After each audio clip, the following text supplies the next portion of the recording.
Learn physics with clear concept চ্যানেলের পক্ষ থেকে প্রথমেই সকলকে স্বাগত জানাবো এবং আজকের ক্লাসটা আমি শুরু করব।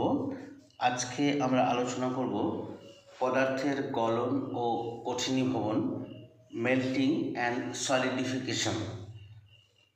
ভিডিওটি অষ্টম শ্রেণীর ছাত্রছাত্রীদের জন্য, আশা করছি এটি তাদের প্রয়োজনে আসবে। তাহলে আজকের আলোচ্য বিষয় হবে পদার্থের গলন ও কঠিনীভবন, মেল্টিং অ্যান্ড সলিডিফিকেশন। পদার্থ কাকে বলে?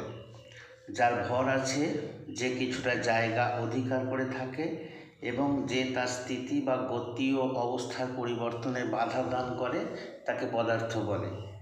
পদার্থ কি হলো? যার ভর আছে, যে কিছুটা জায়গা অধিকার করে থাকে, অর্থাৎ যার কিছুটা আয়তন আছে এবং যে তার স্থিতি বা গতীয় অবস্থার পরিবর্তনে বাধা দান করে তাকে পদার্থ বলে। এইরকম পদার্থকে আমরা তিনটি ভাগে ভাগ করতে পারি। পদার্থ তিন প্রকার।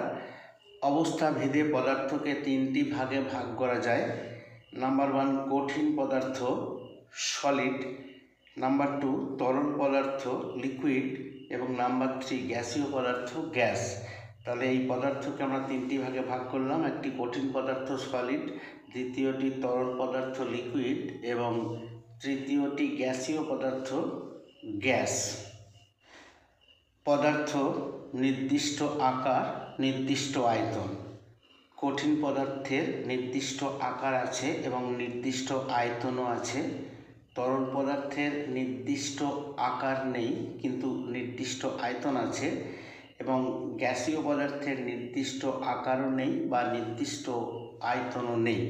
তাহলে এই ছক থেকে আমরা কঠিন, তরল এবং গ্যাসীয় পদার্থের সংজ্ঞা পেতে পারি। কঠিন পদার্থ, যে পদার্থের নির্দিষ্ট আকার এবং নির্দিষ্ট আয়তন আছে তাকে কঠিন পদার্থ বলে। যে পদার্থের নির্দিষ্ট আকার আছে এবং নির্দিষ্ট আয়তন আছে তাকে কঠিন পদার্থ বলে। তরল পদার্থ, যে পদার্থের নির্দিষ্ট আকার নেই কিন্তু নির্দিষ্ট আয়তন আছে তাকে তরল পদার্থ বলে। যার নির্দিষ্ট আকার নেই কিন্তু নির্দিষ্ট আয়তন আছে সেই পদার্থকে তরল পদার্থ বলে। গ্যাসীয় পদার্থ, যে পদার্থের নির্দিষ্ট আকার বা নির্দিষ্ট আয়তন কোনোটাই নেই তাকে গ্যাসীয় পদার্থ বলে।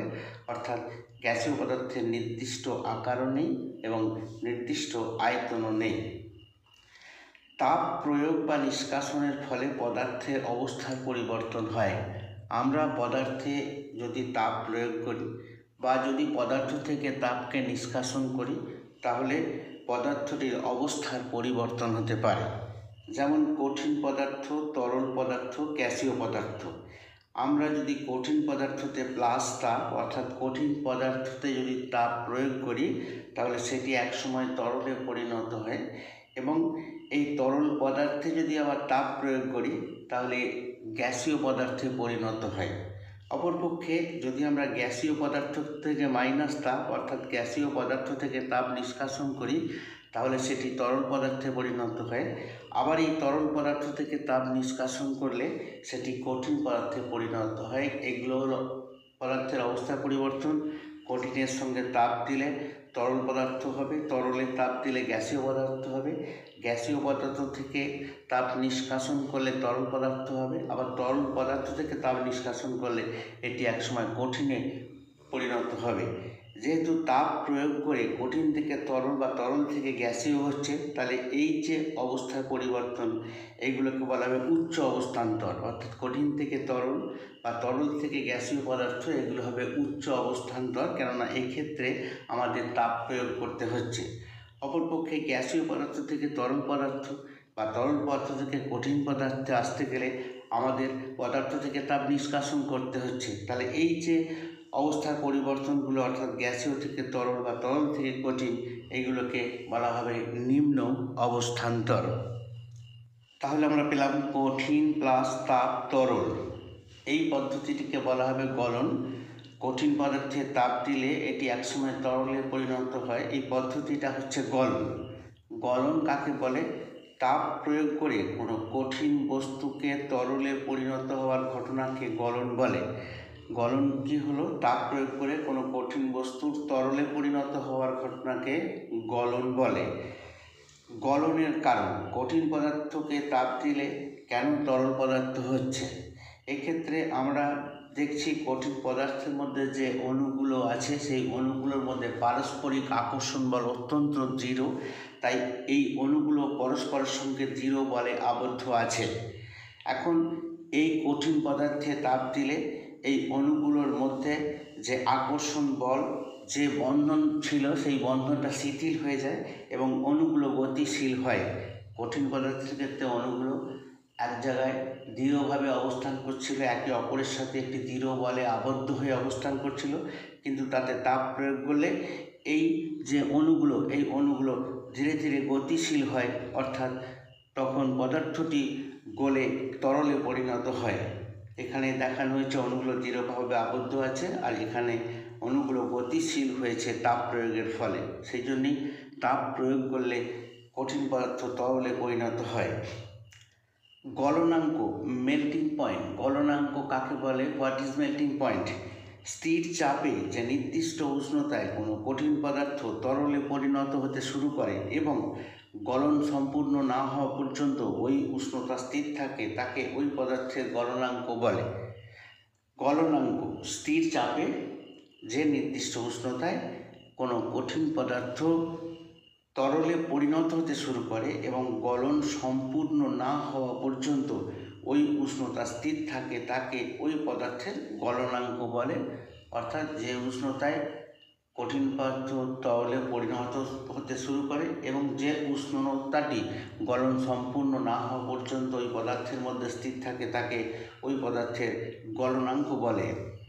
এরপরে তরল থেকে যদি আমরা তাপ নিষ্কাশন করি তাহলে সেটি কঠিন পদার্থে পরিণত হয়। কঠিন পদার্থে তাপ দিলে পদার্থটি তরলে পরিণত হয়। এখন তরল পদার্থ থেকে যদি তাপ নিষ্কাশন করা হয় সেটি কঠিন পদার্থে পরিণত হয়। এই পদ্ধতিকে বলা হবে কঠিনীভবন। তরল মাইনাস তাপ ইজ ইকুয়াল টু কঠিন, এই পদ্ধতিটি হবে কঠিনীভবন। কঠিনীভবনের সংজ্ঞা, সলিডিফিকেশন। তাপ নিষ্কাশনের ফলে কোনো তরল পদার্থের কঠিনে পরিণত হওয়ার ঘটনাকে পদার্থটির কঠিনীভবন বলে। তাহলে তাপ নিষ্কাশনের ফলে কোনো তরল পদার্থের কঠিনে পরিণত হওয়ার ঘটনাটিকে পদার্থটির কঠিনীভবন বলে। Himank, freezing point. হিমাঙ্ক কি? স্থির চাপে যে নির্দিষ্ট উষ্ণতায় কোনো তরল পদার্থ কঠিনে পরিণত হতে শুরু করে এবং পদার্থটি সম্পূর্ণ কঠিনে পরিণত না হওয়া পর্যন্ত ওই উষ্ণতা স্থির থাকে, তাকে পদার্থটির হিমাঙ্ক বলে। স্থির চাপে যে নির্দিষ্ট উষ্ণতায় কোনো তরল পদার্থ কঠিনে পরিণত হতে শুরু করে এবং পদার্থটি সম্পূর্ণ কঠিনে পরিণত না হওয়া পর্যন্ত ওই উষ্ণতা স্থির থাকে, তাকে পদার্থটির হিমাঙ্ক বলে। কোনো পদার্থের গলনাঙ্ক ও হিমাঙ্কের মান সমান। তাহলে যে তাপমাত্রায় কোনো কঠিন পদার্থ গলে তরলাতে পরিণত হতে শুরু করে, আবার ঠিক সেই তাপমাত্রাতেই কোনো তরল পদার্থ জমে কঠিনে পরিণত হতে শুরু করে। যে কোনো পদার্থের গলনাঙ্ক এবং হিমাঙ্কের মান সমান, তাই আমরা দেখলাম যে কোনো পদার্থের গলনাঙ্ক এবং হিমাঙ্কের মান সমান। যেমন বরফের গলনাঙ্ক 0 ডিগ্রি সেলসিয়াস, প্রমাণ বায়ুমণ্ডলীয় চাপে বরফের গলনাঙ্ক 0 ডিগ্রি সেলসিয়াস এবং জলের হিমাঙ্ক 0 ডিগ্রি সেলসিয়াস। এক্ষেত্রে গলনাঙ্ক এবং হিমাঙ্কের মান দেখলাম সমান। আজকে এই পর্যন্তই। আমার ক্লাসটা শোনার জন্য সকলকে ধন্যবাদ। ক্লাসটা ভালো লাগলে অবশ্যই একটি লাইক দেবে, বন্ধুদের সাথে শেয়ার করবে এবং চ্যানেলটিকে সাবস্ক্রাইব করবে। অবশেষে আরও একবার সকলকে ধন্যবাদ জানিয়ে আজকের ক্লাসটা আমি শেষ করছি। নমস্কার।